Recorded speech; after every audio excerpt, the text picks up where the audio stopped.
Points are precious. We turned the ball over when we were in scoring territory a couple of times, taking points off the board. We allowed a known legendary guy to block a kick.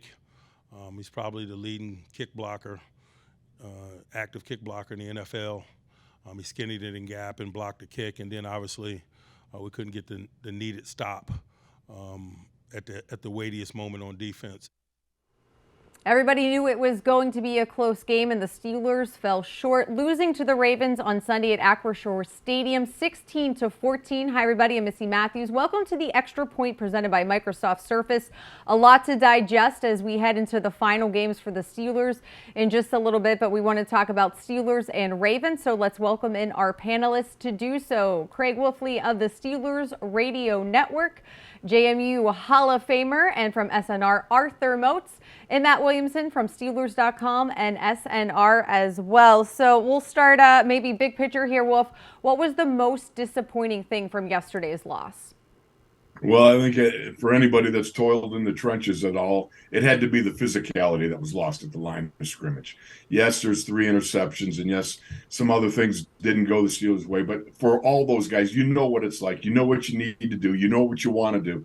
And they weren't able to accomplish it, though you had a house full of people rooting for you and everything like that. And I get it. It's painful. You're going to lick your wounds here, but it was the physicality right there amongst, from left tackle to right tackle, both sides of the ball. Yeah, man, when you talk about that physicality, that was very disheartening. I mean, our players that were supposed to be our enforcers, the guys that were supposed to deliver the blow, be the hammer in certain scenarios, weren't. And to see it happen too frequently out there, I mean, it just sent a bad taste in all of our mouths. But the thing that really, just upset me also was the fact that a lot of this stuff was self-inflicted. When you talk about the turnovers in the red zone, we're looking at some of this stuff and it's like, that's self-inflicted. You can be better with the decision here. When you talk about some of the lack of stopping the run situationally, guys not being just gap sound, hopping out of their gaps, stuff like that. That's the part where it's just so frustrating, because during this run when we had won 3 of the previous 4, we had been seeing a lot less of that. We hadn't been seeing turnovers. We hadn't been seeing guys not being disciplined from a scheme standpoint, whereas now versus the Ravens, it was kind of like they just went back and started doing stuff that we saw early in the season where they were really struggling. So to me, that was also really frustrating as well. Without question, you guys said it perfectly. And this game's not real difficult to analyze. They didn't stop the run well. They got a kick block. They had 3 interceptions. But just to dig a little deeper, and this goes to the physicality as well, 3 touches for Najee Harris in the second half. I mean, you got to inflict the blow here once in a while, too. I mean, I'm sure Wolf can back me up on that, hey, maybe the Steelers should run the ball and get downhill a little bit more on their own.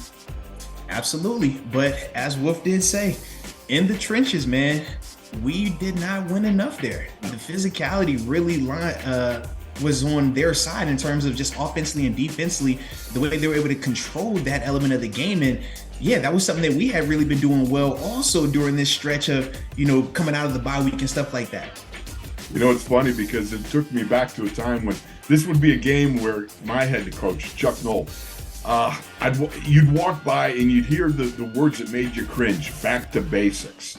And you knew what that meant. It meant to get to the very fundamentals, and that meant you were going to have a week of just nasty. You're going to be in pads 3 times a week. You're going to have a scrimmage-like atmosphere each and every day. There was going to be conditioning. There'd be fights and everything else because everybody's in a bad way, bad tempo. It was Chuck's way of bringing everybody back to the very core essence, which is blocking and tackling, that sort of thing. And certainly that's something that they've got to reconstitute here. And just like you guys are pointing out, the battle there is so how do I put it? It just is such a huge thing that when you lose it, it guts you. It really does. It guts you as a player. What did you guys see in terms of the Steelers' offensive line, a group that we've been talking glowingly about the past few weeks? Was there something that they weren't doing well yesterday? Oh, now Wolf, I thought you was gonna go out. I'm sorry. You a resident offensive lineman. If it's a linebacker question, what we saw, I'm sorry, Missy, I missed my audible there. Okay, it's sorry okay. about that. On the heels of yesterday, I just fell in line with the fellas. Okay, there were some things missed. Of course, there's First of all, you didn't get movement at the point of attack like they'd been getting. You had guys, and let's give it to the Ravens. You had some people up front, very stout. Calais Campbell. I don't know how a 6'8", 310-pound guy gets skinny on a blocked field goal, but he got skinny and he blocked the field goal. But this guy here, you see him. Coach Tomlin's exactly correct. He's a legendary guy, 15 years there, and he looks like he's got all his athleticism still. And when he runs around, he can run around a block. He can swallow a double team, which he did several times yesterday. He can split the double team. I mean, the guy is really a pretty terrific player, and the movement wasn't there, and the guys didn't get, the sustain the blocks like they have been in the past few weeks. And certainly when you come to blitzing, and the Ravens hadn't been blitzing, an enormous amount by any means coming in the game. They blitzed more than I expected them to yesterday. And the thing about it was when you have miscommunications on that double A gap and you let a Patrick Queen roll up and then all of a sudden you got Roquan Smith on his heels, you got major problems, which Kenny ran into when he got dunked on his back and whacked his head. Yeah, and I would also like to say that not just was the physicality not there, but the two guys that you just mentioned at the end, Roquan Smith and Patrick Queen, both of those guys are two really good, outstanding linebackers who can make up for the other things where, okay, we might have the guys blocked up. They're good enough to win a one-on-one matchup as well. They're good enough to impact the game as well. And I thought that was also something that Ravens defense really feeded off of. And that was also one of the reasons why I thought that we weren't able to sustain a lot of success rushing the ball early. And I thought that they really were a part of that physical just tone that they set out there. I thought both of those linebackers played downhill in a major way. And that was also one of those reasons, like I said, for me, looking at our offensive line and just even with them stalemating and losing some of those battles with the Calais Campbell, with the Jason Pierre-Paul and Justin Houston, even when they would win at times, those linebackers were also there to, just add that extra element. And it was just something that that second half, it just kind of overwhelmed us in a sense. And we just stopped even going to Najee trying to run the ball with him. I'm glad you mentioned the linebackers. I mean, those are two first-round athletes that are hitting the prime of their careers and playing extremely, extremely well. And it just shows how important they can be, especially when the Ravens protect them as well as they do up front. They have a very stout defensive line. I mean, that's not excusing the Steelers blocking. I thought the interior of the offensive line particularly had a long day, more so than the tackles in the run game. And here's something I don't quite understand, to be very honest with you. So when the Steelers had one tight end on the field on early downs, first or second down, that one tight end was only Freiermuth 17 out of 37 times. So you're going out there in 11 personnel with one tight end on the field, but Freiermuth's on the sidelines. So I don't understand that. I think Freiermuth's a star that should basically never leave the field. I understand Gentry's a better blocker, but I think defenses would much rather have Gentry on the field in one tight end sets than Freiermuth. Yeah, I would agree with you on that because the difference is what one possesses in terms of the yards after catch, the run after, catchability, or just the receiving threat. And to me, Pat is still a good enough blocker that you can keep him out there and you can have success with him. So I do agree with you. At times I wonder, do we get a little bit too smart for our own self in the sense of disguising some of it, trying not to have those type of tendencies? But at the same time, you have a player like Pat, some players are worth it because they're just so good that it doesn't matter if they're a key. They're just good enough that they're going to always win that matchup. And I do think that Pat is one of those guys. So I agree with you with that thought process right there. And no doubt about it. Just to jump in as a trailer on this thing, here's the thing about it. It's like you said, he excels whether it's blocking, whether it's route running. And at that point in time, you want your best out there. There's no reason not to have him out there. I understand maybe you don't want to tip certain things, but if you looked at the Ravens were constantly running towards Oliver. Was it number 84? I think it was. And also with Ricard. They used Ricard in a various number of ways, but certainly, you might tip it a little bit, but if you got the wherewithal to say, hey, we can run this, and even if we tip it a little bit, can you stop us? And nothing was stopping them on those counter traps. I mean, we saw variations from the first half to the second half where they put Ricard in a lead kick out or in a trailer position, different positions there, and he still was able to accomplish what he wanted. So it's frustrating, and I don't know the why yet, but we'll find out. Yeah, and I do feel like at the end of the day, from a defensive standpoint, certain games, the scheme matters and the technique matters, but there's other times where you have to just say, you know what, we're not going to let them be more physical than us. And I really do feel like at times when they were running the ball the way that they did with Patrick McCard, and more importantly, Tyler Lindenbaum as well, it was just like they were just more physical than us. And that was, like I said, really the disheartening part. We'll coach technique, you can get schematics and stuff like that corrected, but you never want to see your guys losing the battle of physicality. And that, like I said, just from a defensive perspective, was happening a little bit too much. Their guys falling forward, our guys falling backwards. Their running backs falling forward after contact, our defenders not driving those guys back. Like I said, whenever you do that at this level, that's going to be a recipe for disaster, and we saw that play out for us yesterday. All right, guys, we're going to take a quick break here on the Extra Point presented by Microsoft Surface. We saw both teams' backup quarterbacks yesterday. We'll dissect some of the turnovers by the Steelers and much more. We'll be right back.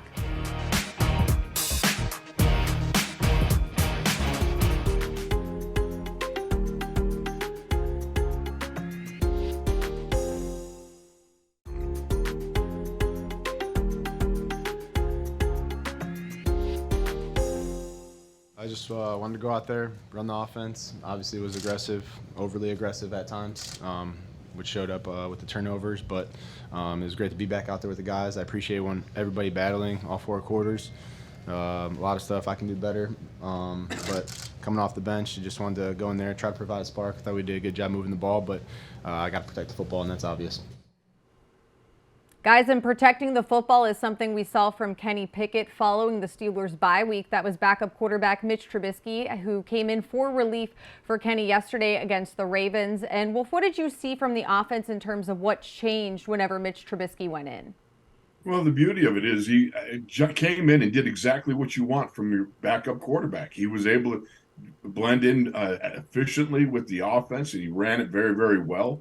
You know, obviously, Mitch had taken to heart a lot of the lessons he learned in the first several games, and the fact of what he was more aggressive going downtown. He averaged 9.2 yards a target, I think it was, which is far beyond what he did early on in the season. So as he said, he was a lot more aggressive, but the fact was, and let me also say to him, he got Pickens going too. That was excellent. You got George Pickens involved in it. You got the deep ball going over the top. That was all good. It was 3 throws, just 3 throws. And that 3 throws is what really dismantled what Mitch was trying to do. Because I got to tell you something, he did a lot of good things. But the problem is that when you make those mistakes that you know, can crush the game, which it did, those are really tough to overcome. And I feel bad for him. I understand what it's like to be able to jump in the game and come back and want to reclaim and do the things that you know that you're capable of doing. But sometimes you get a little overly aggressive, and he was at that or 2 on those 2 throws over the middle. Yeah, you're absolutely right. And, you know, it was good to hear him say that he was overly aggressive because, you know, that's something that you always want to be able to at least know that he can acknowledge, and he was self-aware enough for that. But this is a prime example of it being a game of inches. We talk about him finishing 22 of 30 for 276, and we talk about 3 picks. Obviously, if those 3 picks were different, man, we're looking at him potentially having 300 yards passing. It's a different tune we're singing. We're talking about how he came off the bench and opened up the offense, had Deontay catching the ball downfield, George Pickens catching the ball down the yard. But unfortunately, those 3 plays you can't undo. And that is why when we're sitting here evaluating Mitch, we all are kind of like, man, do you say he played well or do we crucify him? Because it's that weird dynamic of he did do some really positive things out there. The offense was moving. This looked like another week where we were going to be talking about how this offense continues to score points. But to see those untimely turnovers, that's the part where all of that productivity seems like it was for nothing because of those turnovers. And that's what we talk about turnovers being so critical. And this is why, because no matter how well you play, when you turn the ball over, especially in the red zone, it kills you. And this is what we essentially saw yesterday. And that's the reason why, you know, we got this mixed feeling surrounding Trubisky right now. Yeah, and I look at that block kick the same as a turnover as well. I mean, it's absolutely the same thing. Yeah. You could 3 points off the board and you're handing it to the other team. I don't have a lot to add. I mean, I liked how Mitch said, yeah, I was aggressive, maybe too aggressive. I mean, when he was the starter pre-Pickett, he was conservative, maybe a little too conservative. So there needs to be a balance there. But this is as well as as they've moved the football all year. I mean, he did plenty of really good things. I'm glad you guys both mentioned Deontay and Pickens, because I thought they got the better of a really good pair of corners in Humphrey and Peters. And, those matchups were working, and he was trusting them, and just maybe a little too much. And as we know, the field constricts in the red area, in the scoring area, as Coach Tomlin likes to say, not necessarily 20 and in, but 30 and in. I mean, it gets tight, and you just got to be a little more careful, especially over the middle. I mean, as Moatsy has mentioned, that's where those linebackers loom. And let's not forget the fact that was a great throw to Freiermuth in between a couple of safeties, a very small window. Again, and maybe it has to do with being out, not having game action for 8 weeks. Maybe that plays something into it. But again, you can't, as Mike Tomlin put it, you can't seek comfort, and you got to come back and buckle up and make sure that you're ready to go for the next opportunity. Moats, in terms of the Steelers' run defense, they started with a backup quarterback. They ended up with their third-string quarterback. You knew they were going to run the ball. Time of possession was in their hands. What went wrong where they weren't able to stop the run? Yeah, to me, it really came down to when the Steelers would do some of their unique personnel groupings, right? Where you're bringing DeMarvin Leal, playing him as a DN, moving Cam Hayward from his traditional 5 technique spot to playing nose tackle. Whenever they started to do some of that movement, that's when we would see some of the gap discipline not always be there, because as we talked about earlier in the season, when TJ Watt was hurt and some of the other guys and how we would mix and match, the problem is now you're asking a guy to do something that he might moonlight as, and you're trying to have him do that as a full-time thing or at a critical situation. And when that in a situation like that, the detail isn't always going to be there. So it's a play where Gus Edwards, he's running, he breaks it off the right side. I think he picks up 13 on it. And DeMarvin, he's playing it like he's supposed to. And all he simply does is peek his head. But because of that peak, it makes everybody around him not know which gap he's going to be in. So now, as a secondary defender, it changes your alignment. And at this level, it's that quick. A bad step is the difference between it being a tackle for a loss and a 15-yard gain. But it's those type of things that were really happening from my perspective, when it wasn't just them being more physical than us up front. Arthur, I think that's a great observation about asking guys to do things that maybe they don't major in, that maybe they have a minor in it, but it's not their major, and to take it a step further, this is a little disheartening to me, and I bring up stats a lot, but how often in the NFL do you see defenses play with just one corner on the field? Well, the Steelers only played 28 snaps yesterday with 2 or more corners on the field. So they had big people in the game at a rare rate. I mean, 3 inside linebackers, 3 D linemen, and 2 edge. I mean, Sutton's your only corner on the field. Yeah. So it wasn't like you were too light in the pants or playing nickel or playing dime. I mean, they were getting pushed around with their big people. Yeah, like you said, that's very disheartening, man. Very disheartening. They did play heavy, but I just had to bust in to say, and plaudits to you, Arthur, because in all my years of playing ball, covering ball, I've never heard of moonlighting.